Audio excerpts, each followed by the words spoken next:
Yo, what's going on, people? Y'all already know what time it is. It's Count Time. This is Count Time TV. My name is Suave Gonzalez, and I'm here to tell you why I qualified to host this show, Count Time TV. At the age of 16, I was prosecuted, put on trial, and given a life sentence 10 to 20, 5 to 10, and 1.5 to 2 for murder in the first degree in the state of Pennsylvania. That's what's qualifying me. So I'm here to give y'all the real deal, what really go on in the prison system. You know, often we hear people talk about prison, what go on in the yard, what go on in the block. Well, I got 31 years of experience that I'm about to share with y'all. Because what you don't hear is how you feel when that bus is riding and taking you to your new destination, and that wall seems far, looks real small, but the closer you get to the prison, the bigger the wall get. You know, I could talk about that because I was there. That was me at one time. I remember coming from the Youth Study Center in Philadelphia, and people was telling me, yo, when you get up Greenwich, you got to do this, I ain't believe none of that shit till I got there. When I saw that wall, I almost passed out. I ain't gonna lie. That was the day that I decided I needed to leave my humanity out in that bus.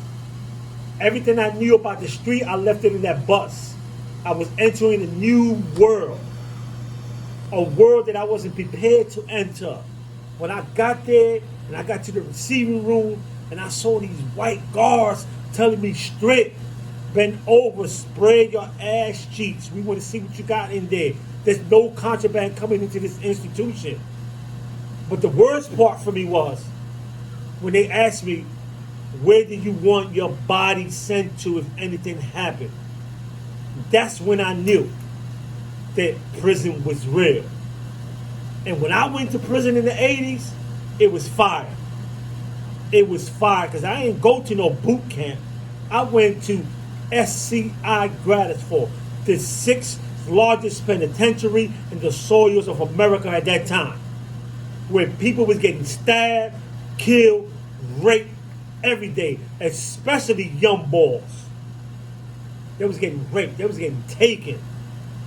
I remember ending up on E Block, and I had this little boy with me. He thought he was tough. He started taking commissary from a boy. Next thing you know, they open the doors for shower. We go into the shower. You know, and the shower was like one box. You couldn't even see in there because all the smoke, the hot water. Next thing you hear, it's like, boom! Somebody get hit upside the head with a pillowcase full of soap. Knock this boy down. The boy just took the man's manhood right in the shower. And there was nothing we could do. We just had to turn around, keep washing up, got out. When the bull came through, I remember him going to the guard.